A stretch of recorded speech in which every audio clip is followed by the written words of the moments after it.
Imagine you have just won the biggest election victory your party has had in a generation. You are Prime Minister of the United Kingdom. You have a massive parliamentary majority. The country voted for change and they voted for you to deliver it.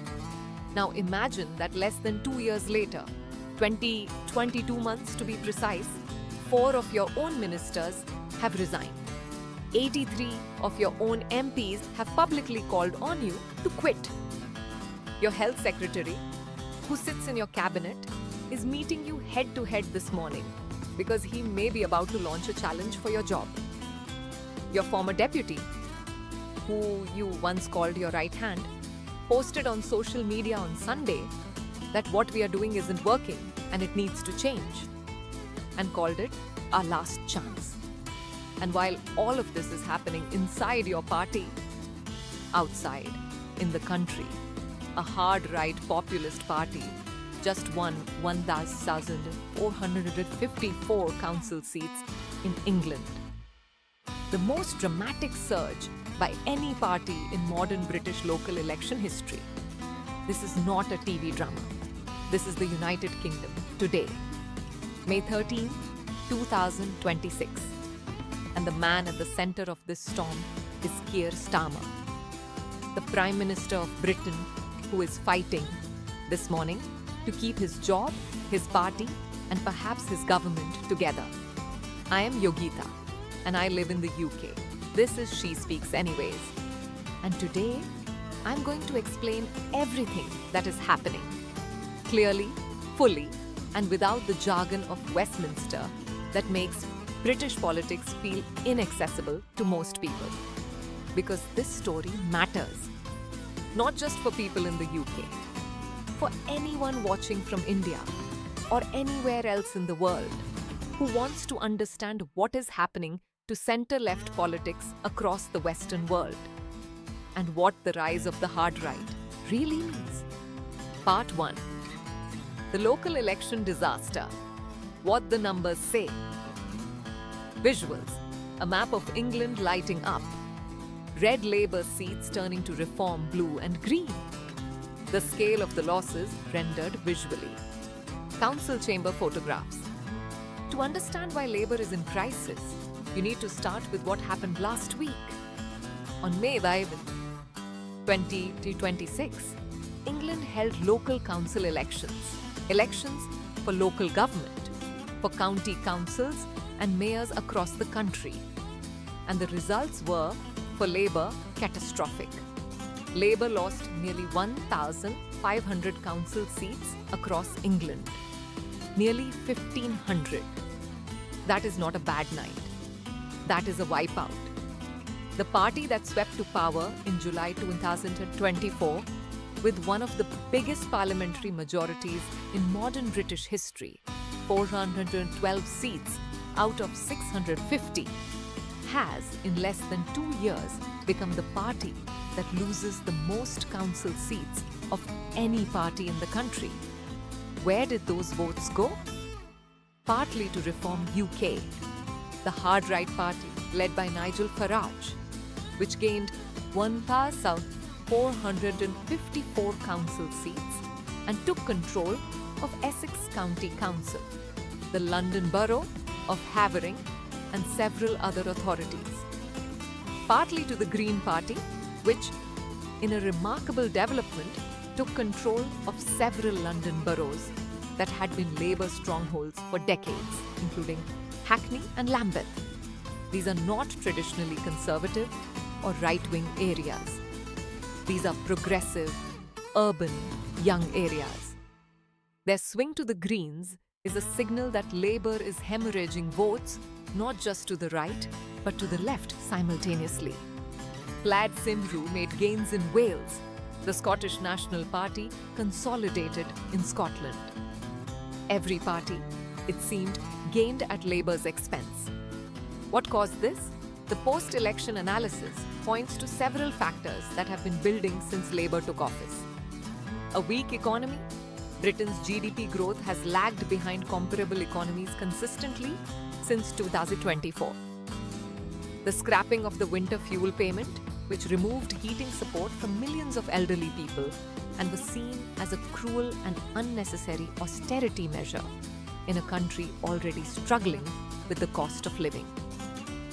The backlash over Peter Mandelson, the veteran Labour grandee, appointed as Britain's ambassador to Washington, who was subsequently fired after revelations about his ties to Jeffrey Epstein, the convicted sex offender. And a broader sense, as the BBC put it, that Labour had won the election but had not yet given people a compelling reason to believe in them. Starmer accepted responsibility for the results. "I take responsibility for the tough election results," he told reporters outside Downing Street. But accepting responsibility and changing course are two very different things. And his own party is no longer certain he can do the latter. Part 2. Why 83 MPs want Starmer gone. By Monday morning, 2 days after the election results, the Labour revolt had gone public. And it moved fast. 4 ministers resigned from Starmer's government. They were not backbenchers. They were serving members of the government. People who had been appointed by Starmer himself, who had been sitting in his administration, who had been publicly supporting him until they decided they could no longer. Among those who resigned was Jess Phillips, one of the most prominent and widely respected Labour MPs in the country. A woman known for her bluntness, her empathy, and her commitment to the most vulnerable people in society. Her resignation was not quiet. It was a statement. She did not say she was resigning to spend more time with her family. She was resigning because she had lost confidence in the direction of the government. Also among the resignations was Zubir Ahmed, a health minister, and notably an ally of West Streeting. Alex Davies-Jones, who resigned from the Home Office, cited a lack of bold radical action. Miata Fanbulle, the housing minister, pointed directly to the scrapping of winter fuel payments as the moment the public lost trust in Starmer. By Tuesday, the PA news agency's tally stood at 83 Labour MPs who had publicly called on Starmer to resign. In a parliamentary party of 403 MPs, 83 is significant. It is more than 20% of the entire Labour parliamentary group. It is not yet the 20% threshold formally required to trigger a leadership contest, which under Labour rules requires 81 MPs to formally nominate a challenger. But it is close, very close. At Tuesday's cabinet meeting, Starmer faced his ministers. He told them the country expects us to get on with governing, and that is what I am doing. He notably declined to take questions from critics individually or to discuss his leadership directly. David Lammy, his foreign secretary and one of his most loyal allies, emerged from the meeting to warn that navel-gazing within Labour would only benefit Nigel Farage's Reform UK. He urged colleagues to step back and take a breath.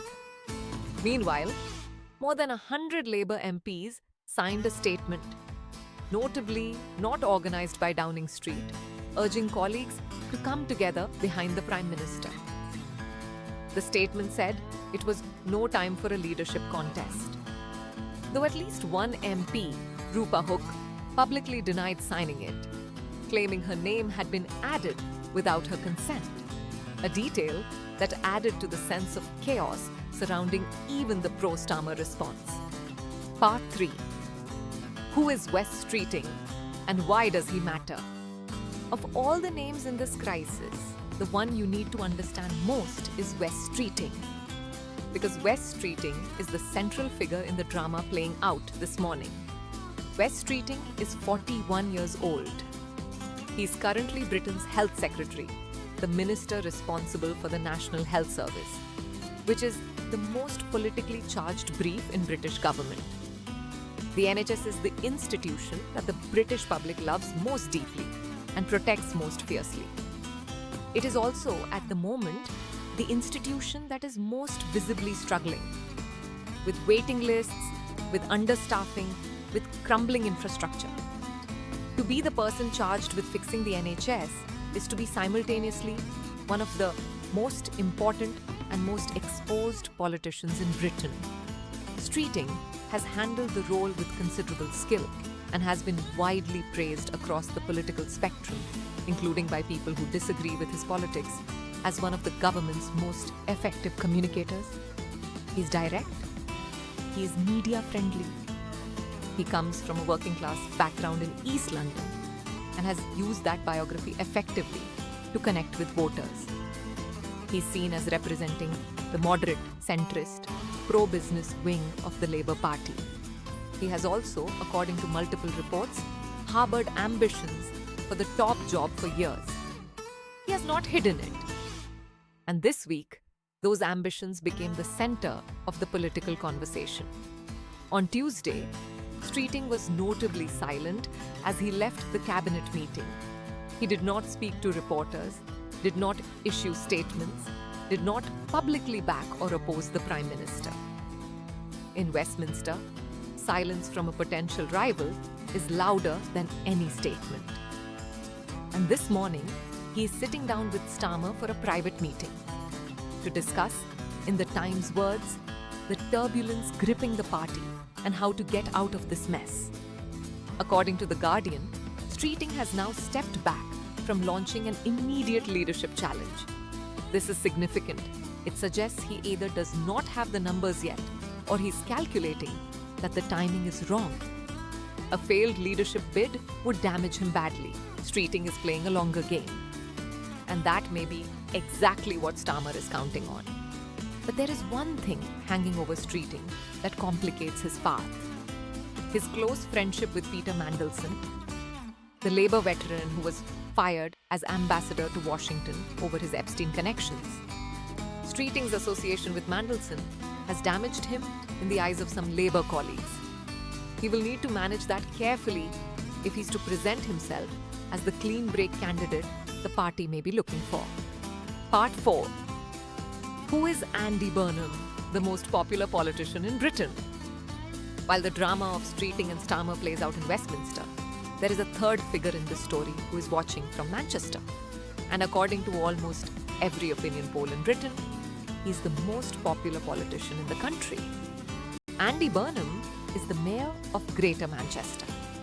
He's 56 years old, from a working class background in Merseyside, and has built a political brand around what he calls Manchesterism, a philosophy of business-friendly, aspirational socialism that prioritizes putting essential services back under public control and making everyday life doable for ordinary people.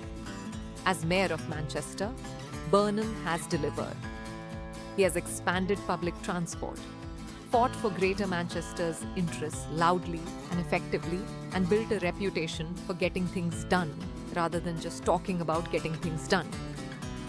When the Conservative government tried to impose lockdown restrictions on Manchester during COVID without proper financial support, Burnham stood on the steps of Manchester Town Hall and refused, in a confrontation that made him a national figure beyond Manchester for the first time. He is popular across party lines. He is popular with young voters and old. He is popular in the north of England, which Labour has been losing to reform. He is, in short, the candidate who many Labour MPs privately believe could actually win a general election. There is one problem. He is not a member of Parliament. As Mayor of Greater Manchester, he is not eligible to stand for the Labour leadership. To do so, he would need to re-enter Parliament, which requires an MP to stand aside and create a by-election, which Burnham would then need to win before he could formally launch a challenge. This is not impossible, but it is a significant logistical and political hurdle. No MP has yet volunteered to stand aside for him. And until someone does, Burnham's leadership ambitions remain aspirational rather than actionable. He has not announced that he intends to challenge Starmer. He has not said he will not. He has maintained a studied strategic silence that keeps him relevant without forcing a premature confrontation. Part 5. Angela Rayner, the deputy who left and might come back. The fourth major figure in this drama is Angela Rayner, and her story is, in many ways, the most human of all of them. Angela Rayner grew up in poverty in Stockport, Greater Manchester. She left school at 16 with no qualifications, became a care worker, joined a trade union, became a shop steward, got involved in labour politics, and eventually became a member of parliament and one of the most powerful women in British politics. She served as Keir Starmer's deputy prime minister until last year, when she resigned following revelations about her failure to pay the correct amount of property tax on a second home, a scandal that was, in political terms, deeply damaging for a politician whose entire brand rests on being authentically working class. Since her resignation, Rayner has remained a prominent figure in Labour, watching, commenting, occasionally dissenting. And on Sunday, she did something that sent shockwaves through Westminster. She posted on social media saying Labour needed to take immediate action to cut costs for households and put money back into the everyday economy. She said, "What we are doing isn't working and it needs to change." She called it our last chance. This was not a neutral statement from a backbencher. This was a former deputy prime minister, still one of the most recognizable and popular figures in Labour, publicly calling for fundamental change in the government's direction, the day after a catastrophic election result. Rayner is considered by many Labour figures to be a serious leadership contender. She is popular among the left of the party, among young voters, among trade unionists, among the traditional working class Labour base that the party has been losing. She speaks in a language that those voters understand because it is her own language. Not performed, not managed, but earned. However, she is still awaiting the results of a tax authority investigation that could complicate her candidacy. And for now, like Burnham, she is watching rather than moving. The timing for all of them is everything. Part 6. The Rise of Reform UK. What Nigel Farage's moment means. While Labour tears itself apart internally, there is one person watching all of this with enormous satisfaction. His name is Nigel Farage. And last week's local elections may represent the moment that his political project, which has been building for years, truly arrived. Reform UK won 1,454 council seats in England. They took control of Essex, one of England's largest county councils, with a budget of billions of pounds from the Conservatives. They took Havering, becoming their first London local authority. They made gains in Sunderland and across the north of England, areas that were, within living memory, the heartland of the Labour movement. Farage himself called it the end of the old establishment's two-party system. And while that claim is characteristically dramatic, it is not entirely without foundation. For the first time in modern British political history, a third party has made gains of this scale in a single set of elections. Reform UK's platform is built on anti-immigration rhetoric, hostility to what Farage calls the establishment in Westminster, and a populist economics that positions itself as the party of the left behind. The people in post-industrial towns, in coastal communities, in areas where the economy has not recovered from the decline of manufacturing and the financial crisis. These are people who, for decades, voted Labour, who felt that Labour was their party, who now feel that Labour abandoned them, became too metropolitan, too focused on identity politics, too distant from their daily lives. Reform has moved into that space, and the data from last week's elections shows they are doing so with alarming speed. For Farage, the more Labour is consumed by internal crisis, the better. Every day that the country watches Labour MPs fighting each other is a day that reform looks like the alternative to a broken establishment. David Lammy understood this when he warned that navel-gazing within Labour would only benefit Farage. He was right, and the warning is being ignored. Part 7. What this means for ordinary people in the UK. I want to step back from the political drama for a moment, because I think it is important to connect all of this to something more grounded. What does a Labour leadership crisis mean for the person who is waiting 18 months for an NHS appointment? For the family that cannot afford their energy bill? For the young person who cannot get on the housing ladder? For the elderly person who lost their winter fuel payment? In the short term, political instability in Westminster means less. Government continues, the civil service runs, the King's speech, setting out the government's legislative program, is being delivered tomorrow, and it will go ahead regardless of what is happening internally in Labour. The immediate machinery of government does not stop because politicians are fighting each other. But in the medium and longer term, this crisis matters enormously for ordinary people. A government distracted by internal warfare does not legislate effectively. A prime minister fighting for his survival does not make bold policy decisions. He makes conservative ones, designed to appease rather than to lead. The NHS reform program that Streeting has been driving, the housing policy that Fanbule was overseeing, the economic strategy that the country desperately needs, all of these slow down or stall when the government is consumed by a leadership fight.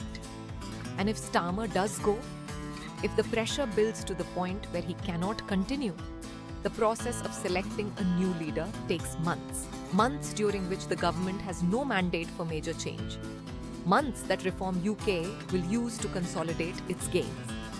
The people who pay the price for Westminster's dysfunction are always the people who can least afford to wait. And right now, in Britain, in the middle of a cost of living crisis, with an NHS under enormous strain and a housing market that is failing a generation, waiting is not something ordinary people can easily afford. My honest take. I want to be honest with you about what I think is happening here. Keir Starmer is a serious person. He's a former director of public prosecutions. He is intelligent, disciplined, and he clearly cares about public service. He won the 2024 election against a Conservative party that had been in power for 14 years and had presided over economic chaos. He deserves credit for that. But good intentions and personal competence are not the same thing as political leadership. And what the local election results and the revolt of 83 MPs and the resignation of 4 ministers and Angela Rayner's Sunday statement all say is that large numbers of people within his own party and large numbers of ordinary voters do not believe he's leading them where they need to go. Whether he survives this week, this month, this year, I genuinely do not know. As of this morning, Streeting appears to have stepped back from an immediate challenge. Burnham cannot yet formally run. Rayner is watching and waiting. The revolt is real, but it is not yet organized enough to force a change. But what I do know is this. The rise of Reform UK is not primarily a story about Nigel Farage's talents. It is a story about a large part of the British population that feels unseen, unheard, and unrepresented by the mainstream parties. And if Labour spends the next months consumed by an internal leadership war instead of addressing the real conditions of people's lives, those voters will not come back. They will not give Labour another chance. They will look at what Reform is offering and decide that at least it is something different. The British political landscape is shifting fast. And whoever leads Labour out of this crisis, Starmer, Streeting, Burnham, Rayner, or someone nobody is currently discussing, will need to understand that the old playbook does not work anymore. I will keep covering this as it develops. If you are in the UK and you want to understand what is happening to your government, subscribe to She Speaks Anyways. Leave me a comment. Tell me what you think. Is Starmer going to survive? Who do you want to see lead Labour? And what does any of this actually mean for your life? I am Yogita. This is She Speaks Anyways. Every voice matters, especially yours.